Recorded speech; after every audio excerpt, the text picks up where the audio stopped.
Hi, friends, and welcome to Life Intended, the podcast for women on a journey to take ownership of their own lives.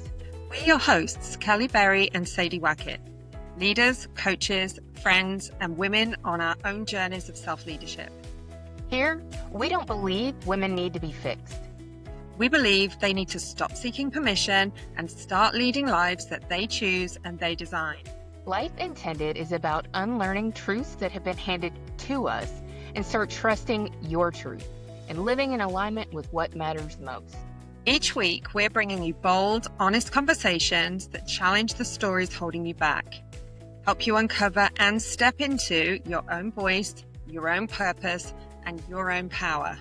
From inspirational guest interviews to unfiltered chats between the two of us, you'll leave every episode with insights, tools, and the kind of encouragement that sticks. This is your space to wake up, break free, and lead the life you were always meant to live. Let's get into it. Today, I have Debi Borger. She is the founder of Debi Wellbeing and creator of the E3 method, no BS, holistic coaching approach for anyone going through a what now chapter in life. From young adults finding their footing to 80-year-olds reinventing themselves, Debi helps people move through burnout, divorce, menopause, career shakeups, and all the messy middle moments with strength and confidence. And while she holds several degrees and certifications, she's lived it all herself. So what she teaches isn't just theory, it is real life. Her method blends mindset, movement, and nutrition to help you stop spiraling and start rising. Think of her as your wellness GPS. Hey, Debi, that all sounds really great. We talk a lot about the messy middle here, so can't wait to have that conversation with you today. How are you? Good. How are you? Good, good. Welcome. I know I just introduced you, but I would like for you to take just a minute and tell everybody a little bit more about you, who you are, how you got to where you are, and everything in between. All right. Sounds good. Well, I am originally from outside Philadelphia, where I graduated from Temple University with 2 degrees in elementary education and early childhood education, and gradually over time morphed into a phys ed teacher, an aquatics director, and then a personal trainer upon moving down to Florida. And I'd say that I'm still teaching, just not in the 4 walls of the classroom because that's I am, even if it's in the gym or online, but it's sharing and teaching people how to take better care of themselves. I live in Juno Beach, Florida now. And like I said, I started as a personal trainer, then brought on lots of certifications in nutrition, yoga, golf, fitness, youth exercise, as we all have to keep continuing our education. And I had a really good upbringing but I shouldn't say but throughout my adulthood from college on, I've found myself or been victim to a lot of trauma and unfortunate situations, whether it be toxic relationships, tragic loss, narcissistic abuse, things like that. And through all of that, eventually, after my call them lifequakes, after my most recent lifequake, my nervous system finally called it quits and was just like, this is the last thing we can handle right now, and we're shutting down. And through that process of starting over again and rebuilding and rebranding, I began to kind of document and look at my healing steps and what made it so different for me every time I got knocked down to get back up again. And so that's how the E3 method, elevate your mind, elevate your body, and elevate your world, came into being. And then I began to coach other people in that strength and resilience and mindset coaching space to better help them to get through all of those life's messy moments, as we said, the messy middle. And Yeah. it started for me, like I said, when I was young in college. So, people always say, well, you help women, do you help men? I help everybody because it starts sometimes when you're that young and going forward. So, at any time of life, it's not just the middle part. Mm-hmm. Yeah, I love that term, lifequake. I actually was having a conversation this morning about kind of that same concept, I guess you'll say, because, well, for a couple of reasons. One, I was talking about like a recent life quake, I guess you'll say, that I had, but also the fact that we all have life quakes. And that I think that this thought that, like when I get through this, things will be better, or when I get to the other side of this. But the reality is that there's always something. And if you're always waiting until you get on the other side of this, like and I think we can all relate to this on big scales and small scales, like when I lose this weight, I'll do this. When I get the courage, I'll quit my job. When I, get enough money, I'll be able to XYZ. But there's always something. And it's like if you're not always trying to build your resilience or build these skills, it's always going to feel like you're just getting knocked down over and over and over again. And the conversation that I was having this morning was just talking about like the recent life quake that I had. I think a lot of my audience knows I just lost my brother-in-law, and it was a month ago today. And it's been really hard, and I've been able to handle it really well because of the work that I have done in my life, in my personal life, through therapy, through all of the things that Sadie and I work on in Life Intended. I am prepared for things like this. So it doesn't make them less hard, but it makes me more resilient and more capable of rolling with the emotions and the ebb and flow and when we got on today, I'm like, I'm really tired, all of the things that are thrown at you when you're going through something like this. So I can really appreciate like what you were talking about with your journey and the reflection that you took and kind of figured out, like, how have I been able to pick myself up and what does that look like and how can I help other people do that? So just have a lot of respect for being able to like get through some of the things that you have, Thank be you. where you are, and be so passionate about helping other people walk through them, maybe without having to have so many bumps and bruises along the way. Yes, yes. And there's a couple things that come to mind when you say that. It's first, we always give the if this, then that. If this happens, then I'll do this. Mhm, When that happens, then I'll do that. Right? But tomorrow isn't promised to any of us. And mhm, new things are always coming along. So when I get through this trauma, then I'll do that. But then there's going to be something else that's going to happen. In my life, there's never been, it's like as soon as I feel like I've come to the other side, something else drops. yeah, Something else just, it's another loss, it's another sickness, it's another something, but that's life, mhm, right? So yeah, we have to start now. mhm, And when my body went through what I went through, it was because even though I had therapy and I had all this stuff, I didn't have good therapists. mhm, I didn't have good therapists. mhm, And so when all of this was happening, things weren't healing, things weren't getting better. And then finally, the last straw, when everything that I had worked so hard for and all that I had was taken away from me, you know, I found myself in just the worst state that I could be in. And because of the work we do, we are able to recognize the signs and the symptoms. I knew what my anxiety attacks in the middle of the night were about, and I knew why my body was doing it. I knew why I was losing weight, body fat so quickly. And I knew that even though I looked like I was in the best shape of my life, I was the most unhealthiest I'd ever been. mhm, I knew that because of mhm, the work that we do. So I was able to say, okay, every night I go to sleep, I need to put on my headphones and fall asleep to music with this kind of beat for the parasympathetic nervous system to calm me down before we know the tools and the tricks and the things that we have in our toolkit.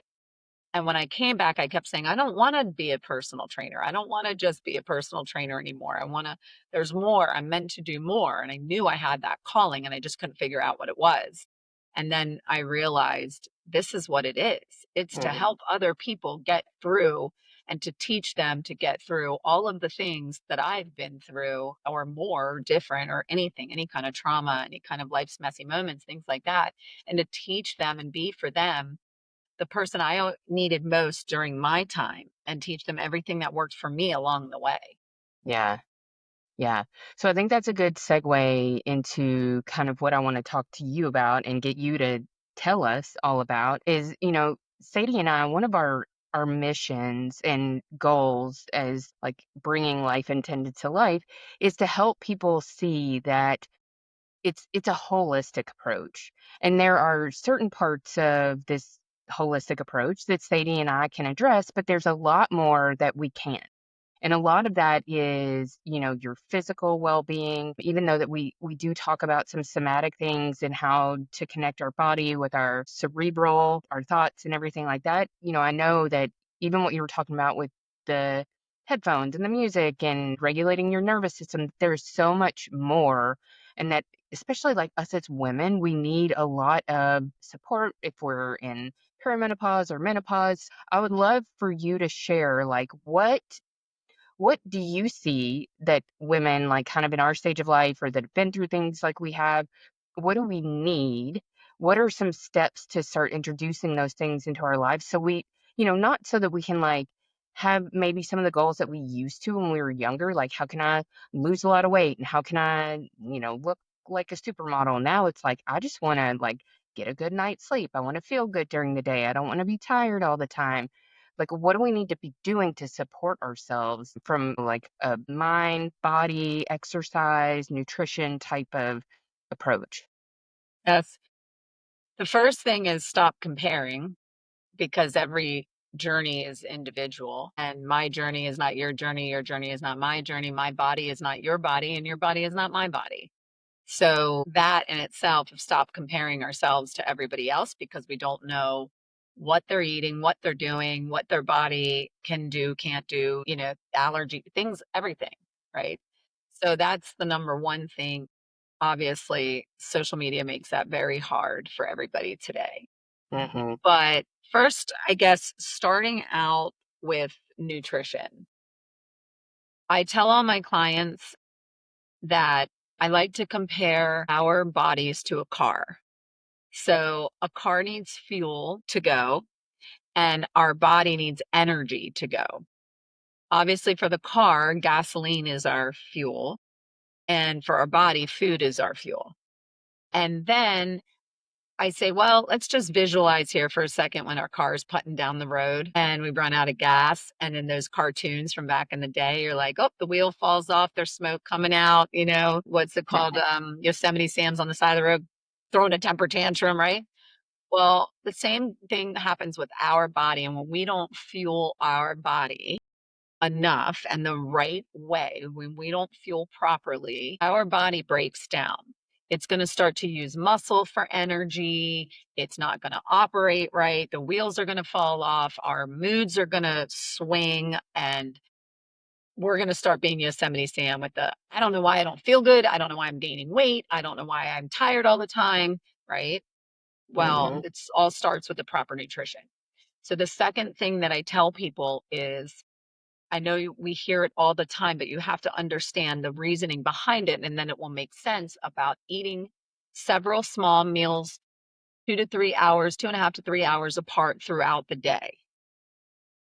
I know, I have to eat several small meals throughout the day, but I can't tell you how many times, even last night at the event that I was partaking, well, I eat breakfast like 11 or that's my lunch and well, I'm fasting and then the body needs the fuel to keep going. Okay. So the small meals throughout the day keep our metabolism level like this instead of going up and down like this with the big Mm-hmm. spikes of the insulin and sugar and all of that. So when we constantly give our car fuel, I'm not saying eat all day long, when we're giving our body fuel at the proper times and the proper nutrition, it will work better and it will trust us. We want our body to trust us so we can trust our body and it will say, oh, okay, she's feeding us on a regular basis and we don't have to hold on to fat and we don't have to burn muscle in order to have energy to get through our workouts or get through our day. So now we can start to let go of some of that fat that we hold on for survival, because fat keeps us warm and we need fat for survival. But it will start to let go of that because it's now trusting you, right? Mhm. And then I say, well, also then look at your plate. And first of all, it's proper portion size. Second of all, it's prioritizing protein. And third, it's making sure that you have everything on your plate and the best that you can, meaning a protein, a carb, and a healthy fat, and making sure that whatever you're putting in your mouth is actually contributing to your health and well-being the best that it can, meaning nutrient dense foods, complex carbs. I had someone say something to me yesterday about, well, I eat a salad. And I said, okay, so we're eating air. Not that our salad doesn't have anything good, but what are we putting on that salad then? And then when they list all the ingredients, I say, are you hungry about an hour later? I said, where's the protein? Where's the carb?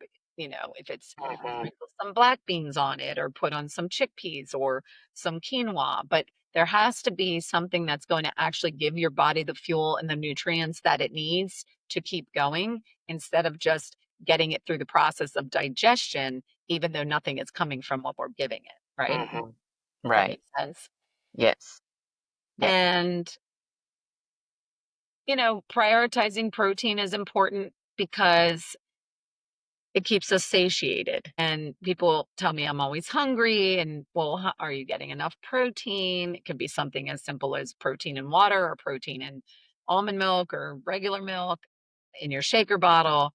But we need to supplement and make sure we're getting enough protein. Otherwise, again, our body isn't going to operate right. Our digestion isn't going to be right. Our bowel movements aren't going to be right and regular. Our sleep isn't going to be regular. Yeah. So So. all of it goes hand in hand, and it's not that complicated Mhm. when you sit down with a coach or a practitioner or a nutritionist to actually have it explained to you at the reason why. Mhm. Yeah. So a couple things, because I know protein is like the word of the hour these days. And so everybody's like, get protein, get protein. What is enough protein? What does that mean? So it is dependent on your activity and whether or not you work out. And so if you go by the daily allowance of protein, which could be, 0.36 grams per day, right? Mhm. I think that's kilograms, zero point 0.8 for women, but it's really depends on also your body weight. And like I said, if you're someone who exercises and works out, you want to take a look at how much protein you're getting, and then we want to up it a little bit more so that you have the ability to fuel your body through your workouts and through your recovery. So what I do is I sit down with my clients and I say, okay, well, first, what we need to do is track a whole week of eating and see what it is that you're eating, how much you're eating calories wise. That's the hardest thing to do because nobody wants to sit there and track how much food that they're eating in a week, but it's important to know where to start. Then, when I see how much protein you're getting on a daily basis, then we can decide whether it needs to be increased or whether it needs to be decreased. And most always it needs to be increased. Mostly people are not getting enough protein. Mhm. Um, and then I look at the carbs, I look at the fats, and that's all what's called macronutrients and macros. Mhm. And then I'll be able to tell by how much your daily expenditure of energy is, what you need baseline, your basal metabolic rate, how many calories you need to be able to eat, breathe, move, pee, poop, sleep, blink, and then we go from there. So if your Mhm. basal metabolic rate says, and this is just an example, I need 1,400 calories a day just to survive, just to Mhm. menstruate, just for my hair to grow, my nails to grow, all of those things. That's your basic. That's the minimum of what you need. Then we break that down into your protein, carb, and fat. So it's like 30%, 40% carb. The fat is a little bit trickier depending upon where you are as a woman in menopause. If we need more as we get older and our body isn't making the hormones, we need to supplement with a lot of avocado and olive oil and things like that. And the carb, like I said before, we want it to be a nutrient dense, complex carb, giving us enough energy and being able to fuel us to get through the day. That's the Yeah. simple, uncomplicated answer. If I throw a lot of numbers at you Hmm. and the listeners, it's going to get confusing.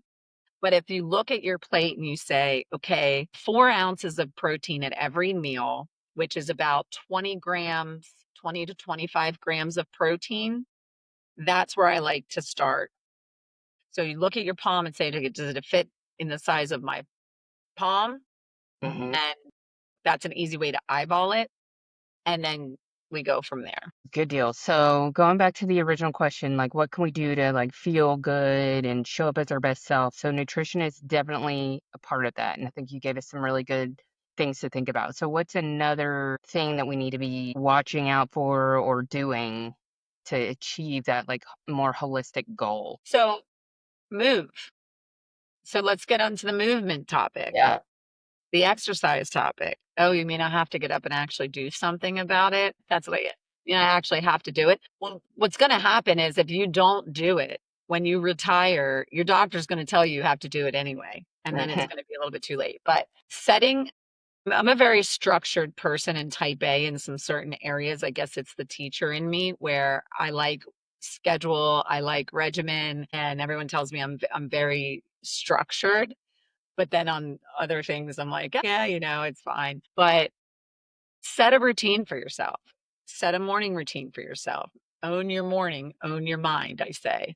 So if you get up in the morning and you start with some movement, whether it's stretching or a walk, it gets the body going. It gets those feel good hormones and chemicals in your brain released, the serotonin, things like that. And you'll be in a better position going through your day. Then it will keep you regulated for sleep and for all of the other bodily functions, your Hmm. digestion, things like that. Movement, strength training. I can't emphasize strength training enough. And strength training isn't just for muscles and looking good and all of that, but it's for bone density. And again, it's for the chemicals that it releases. And it's for being able to be strong and get up off the floor and play with your grandkids. And just know that you're making an effort now to make your life when you're older better. I Hmm. see a lot of people that come to me after they've retired and they say, well, my doctor tells me to move. And I say, well, did your doctor tell you to move or did your doctor tell you to strength train for your bone density? But it's really important to get a workout plan going, to talk to a professional, not to try it yourself or to follow Instagram influencers who aren't certified. Find a professional, sit down and talk with them, get an idea of how much you move throughout the day and build onto that, whether it's with just starting with one walk a day or one walk every 3 days or something like that, but getting more movement. And then we'll start to work on the strength training and that aspect of it. Hmm. It Yeah. it really goes hand in hand, all of it. Yeah, so I heard you say something about strength training and the chemicals that are released, and I believe I've heard something about this before. Can you talk a little bit more about what that actually is, what those chemicals are, what they do? Yes, without going into too much Yeah, confusing detail. for a high level, like we need to know. But I remember whenever I heard it, I was thinking like, oh wow, that's really cool. So in that kind of way, not in a scientific way.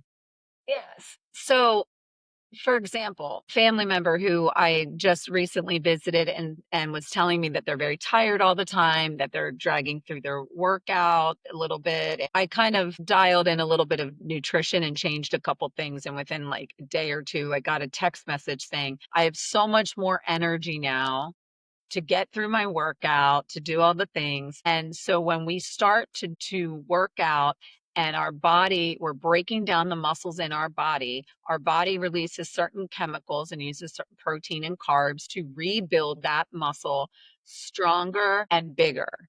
Okay. And during that process, there are chemicals in the brain, the serotonin, the dopamine that are and more that are released. And we walk out of the gym feeling, yes, tired and like we've challenged something, but it's gives us that feeling of euphoria because it's released those feel good chemicals in your brain. And the cortisol, which is our stress hormone, there's good stress and bad stress. So we're releasing the cortisol stress hormone because we're putting our body under stress during the workout, but it's for a good reason, not because we're running around with our kids or because our business isn't doing well or because we're so overwhelmed and we're stressed in a bad way, but we're actually stressed in a good way.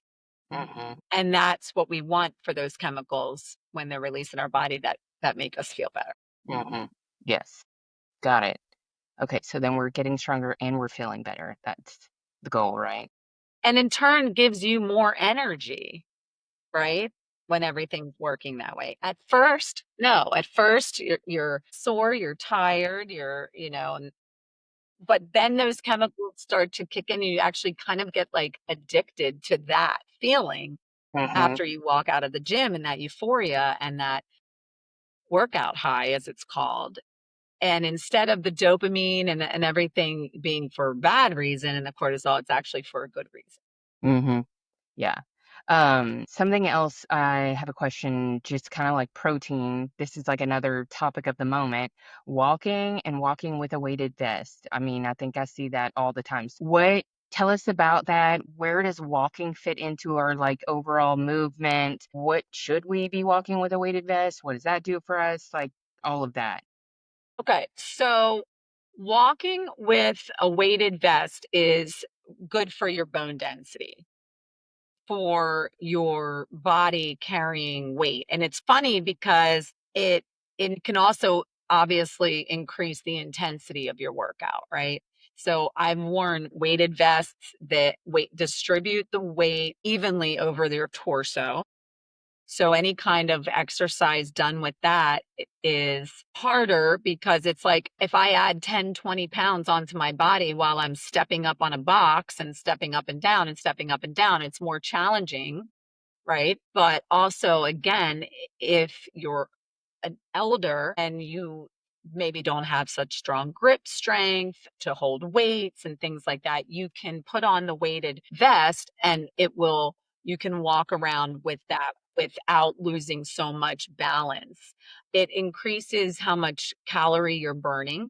So when you're working just legs opposed to working upper and lower, you're burning twice as many calories, right? So it increases the caloric expenditure. And like I said, it improves the bone density and it's good to add the weight on and for strength and endurance. Mm-hmm. Then when you actually take the weighted vest off, you'll find that then you can do certain movements a lot better and easier and faster because you don't have the weighted vest on. So Mm-hmm. it's kind of also true like a swimmer who swims with like 3 bathing suits on. Mm-hmm. And then when they swim in the competition, they're only wearing one. They feel like they're going so much faster, Mm-hmm. right? Yeah. Yeah. And it just gets your cardio up. It's better for your cardiovascular health and your again, I may not put a elderly client on a treadmill for balance purposes, but I can certainly get their heart rate up by having them walk around the gym with a weighted vest on. Mm-hmm. Yeah. So that's another reason why we use those. I know that it's also used for balance and posture. I have scoliosis pretty badly and for being able to keep your shoulders back and your chest up and your core tight in order to support that. If you have a weighted vest on and you're going like this, right, with the weighted vest on, but you have to stay shoulders Mm-hmm. back and core tight, chest out, and you're working on your posture as well. I may not have certain clients that can't bend over and do reverse flies or something like that, but I'll be able to work on their posture in a different way by having them walk around in a weighted vest. Yeah. So it's a lot more challenging. And yes, people walking in weighted vests. In fact, there's a lot of new ones that I've seen out in the gym and people walking with lately that like tie up the front or, Mhm. and interchange the weights on the vest, make it heavier, make it lighter. And it just makes the balance challenging when you're walking to be top heavy, Yeah. right? Yeah. Yeah. Yeah. I have one and I have been walking in it. I actually have had one for a very long time. Anyway, that's kind of beside the point. But, somebody stopped me the other day and was just asking me about the kind that I had and all of this. And, one of the things that I told her is I feel like I walk with so much better posture when I'm wearing it. It just makes you more aware of how you're like holding your shoulders and how you're standing up. And for somebody who spends a lot of time at their desk, I feel like that's an important like counter to what I'm doing. So it's good to hear you say that because I feel that when I'm doing it. How much does your weighted vest weigh? It's 10 pounds. Yeah. Yeah. So you could walk around your house. You could, you Hmm. know, I mean, I've seen people wearing them all the time when they're doing a workout just to make the workout a Hmm. little bit more challenging for them, right? Yeah. Yep. Yeah. Yeah. We had one, I think, a long time ago when all of those like mud and adventure races were really important. My husband got one and he was using it to train to like make that easier. So we've had it for a long time. And I was like, I think I'm just going to try this one because it is very different from a lot of the ones that I'm seeing now. And it is like full body kind of. So the weight is extremely evenly distributed versus like some of the ones I've seen where a lot of the weight's right on the shoulders. Mhm. And so it feels really comfortable to wear. So I think that helps too. Okay. So now we've done nutrition, movement. What are other things we need to be doing to make sure we feel good as our best self? I think honoring where we are in the moment. So, and taking rest. What I mean by honoring where we are in the moment is being able to say, okay, like we discussed a little earlier, I need to take a day to do Hmm. absolutely nothing and to regroup and just let my body feel the way my body needs to feel or way I need to feel at that moment. Do I want to get up every morning and go to the gym? No, I don't. Sometimes, though, that's because either I'm not working out enough and I don't have those chemicals going on, like I was discussing in my brain that get me like excited to go and things like that. But also because I'm getting older and I don't train 6 days a week anymore like I used to. And I cut back to 3 days a week or 4 days a week, full body rather than, 6 days a week and a split. But I think that not beating ourselves up and, understanding that the rest is important. I just took a little over a week off. I did a lot of hiking and I did do a bar class while I was gone. And then I was, okay, I'm good with that. When I went Hmm. back to the gym this week, I went up in weights, the weights that I had been using for a certain exercise that I've never gone heavier. I was like, this is too light. It was lying hamstring curl. And I laid down on the machine to do it, and I thought, "No, really? I can go higher, heavier now," because my body had that time to recover, rest, and repair. And making a plan, like I said, if you fail to plan, plan's a fail. If you don't do your meal plan. If you don't schedule out what it is you're going to eat, make sure you have enough protein for the day cooked and ready to go, you're going to fail. If you don't pick the days that you're going to go to the gym and schedule them as an appointment for yourself to honor yourself, you're going to fail. And just because you may fail one day doesn't mean you get to throw in the towel and quit. That's where structure can come in. And that's a good thing Hmm. to be able to say, no, I need to do this for me. I need to put on Hmm. my oxygen mask first before I go out in the world today and help everybody else. Hmm. Um, that's extremely important. So honoring where you are, but also not being lazy about it and saying, well, okay, well, I had one rest day, now two rest days, but three. A couple of things I always say to my clients are never miss a Monday because you never want to start the week off. You want to start the week off strong. Hmm. Never go more than 3 days without working out. Prioritize protein, like I said. Meal prep so that you're prepared. and prepare in a way of having snacks and healthy things around you so that you don't give in to those impulses because you didn't plan and you're hungry and starving and now you'll eat anything and then you're going to throw off the progress. And one cheat meal isn't going to ruin a week, but don't let your weekend become your weekend. Mm-hmm. 3 days of a weekend of just doing whatever you want and not is ruins the whole rest of the, you know, 4 other days that we had good progress, right? So it's sticking to your routine and being able to recognize those factors and say, okay, this is my rest day. I can still go for a walk with my weighted vest. It's not, but I'm not going to train today. I'm going to give my body the recovery and try to get in those 3 to 4 days a week. Yeah. Yeah. Yep. I always tell people like recovery, like you are getting stronger when you recover. And we talk about that a lot in it's the same when you're working on like building that resilience, and you do need like the rest to be able to reflect and digest, and that's where you can like embody some of the things that you've learned. There's so many parallels to like actually training and working out, but you need the rest to really just embody the change that you've made to be able to take that forward into whatever you're doing. So, I think if you can honor that rest in both the physical and the mental, it really helps you when you're actually trying to act on or take what you're working on and implement it into your life, whether that is, like physical changes or health changes or just the way that you want to show up. I think that's so important. One of the things you said in the very beginning of this interview that was so important was it's not just showing up for yourself, it's showing up for the people that you love and being healthy for yourself, but also for the people that love you. And so, what I mean by that is we want people we love to be around, to stick around, right? And Mm-hmm. I know that you've gone through a recent loss, and there are some things that we can't control. And then there are some things that we can control. Mm-hmm.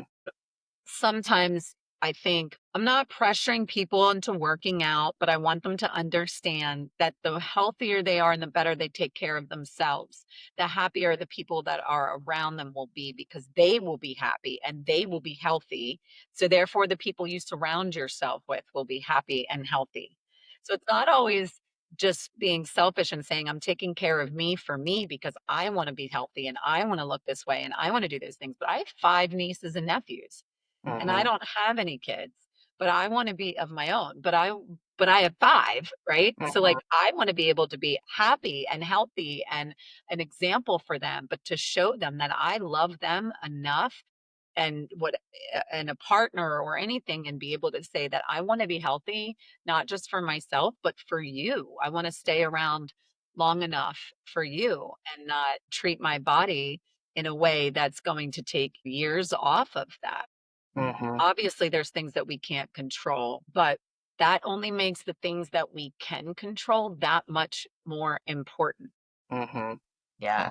On a happy medium. Like, I'm not saying go through your house and take out everything that is, carcinogenic and, we're not going to do that. But I'm saying that if you can just make small changes and it just could be some small changes and little steps, which is what I work on in my coaching program, is to be able to say, okay, here is our goal, here is what we want, and we're going to look at that and we're going to break it down into small actionable steps. Everybody has heard this, one step at a time instead of looking at the whole staircase and breaking it down to get from one thing to the next. And then you keep building upon those skills, right?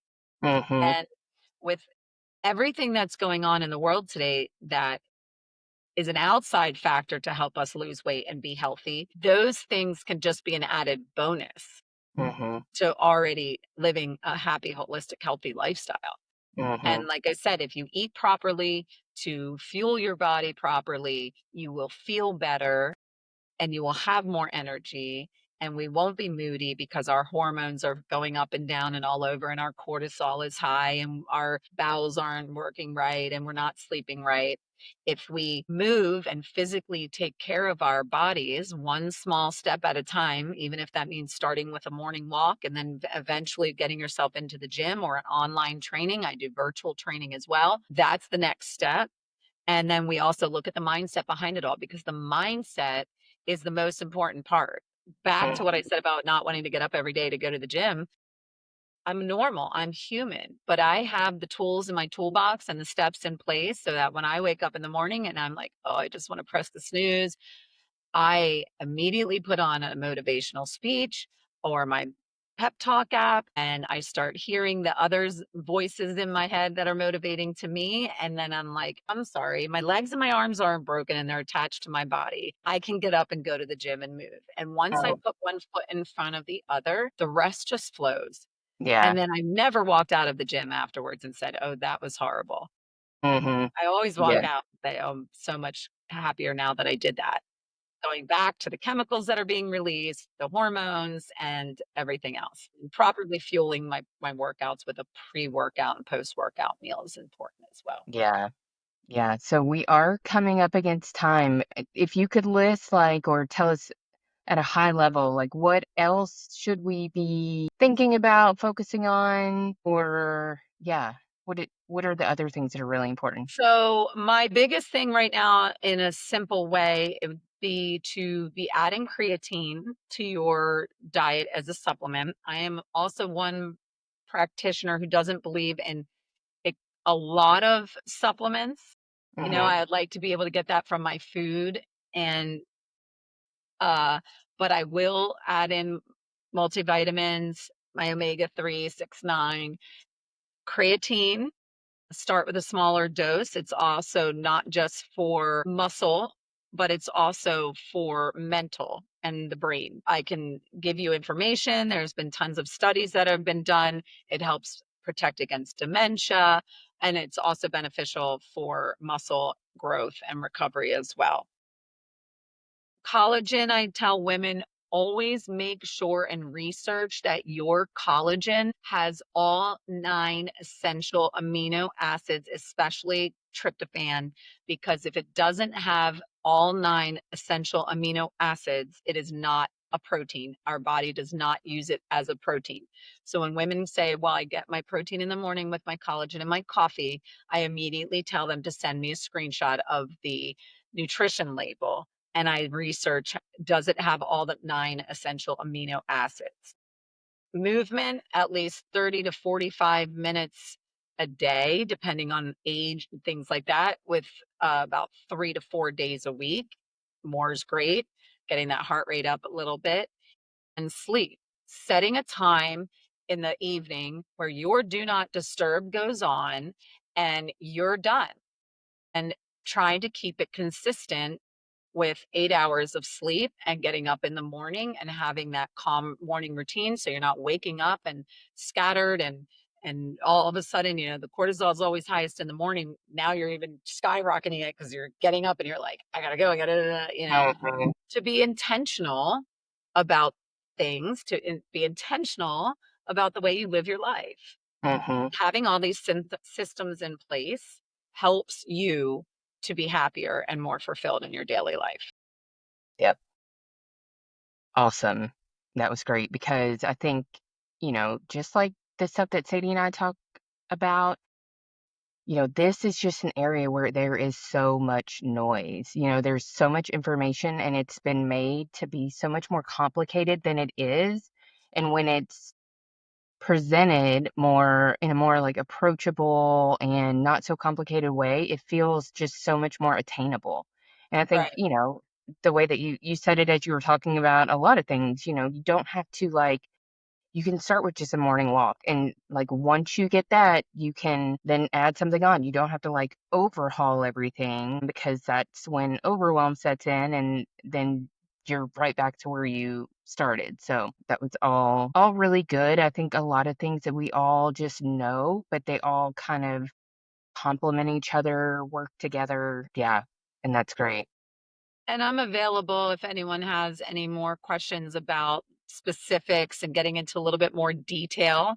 Mm-hmm. about, the protein and how much and all of that. But I feel that to overwhelm everyone, they get all this Yeah. misinformation online and everything. So it's like I'm open to have a conversation and actually talk to people individually instead of just giving out a blanket statement of saying you should have Mm-hmm. this much and you should have that and this is what the daily recommended, because everybody's body is different. Yeah. Exactly.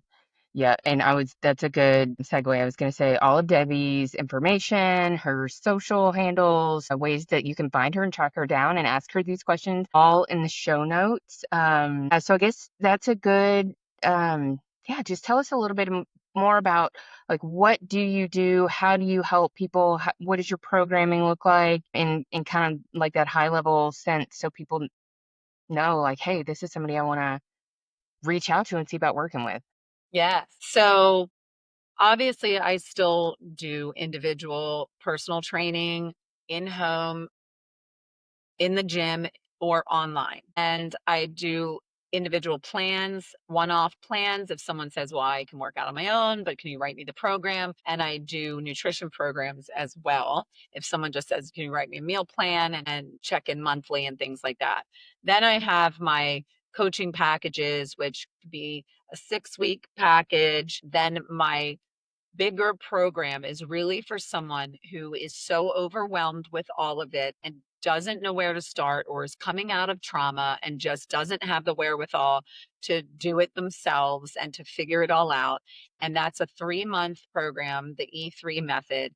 And that's where we sit down and we look over, where your fitness, nutrition, and mental mindset well-being is at that point in time, and what your goals are, and how I can assist you to reach those goals by creating actionable steps to get there and keeping you on the right path to get there and helping you navigate the obstacles and keep your eye on your goals so they don't fall to the wayside, and at least get you back after those messy moments on your feet. And then we have an ongoing program where you can, after the 3-month program, we can do a monthly check-in, monthly coaching calls. It can be, in the program, I meet with everyone once a week, but in the future going forward, we can lessen that.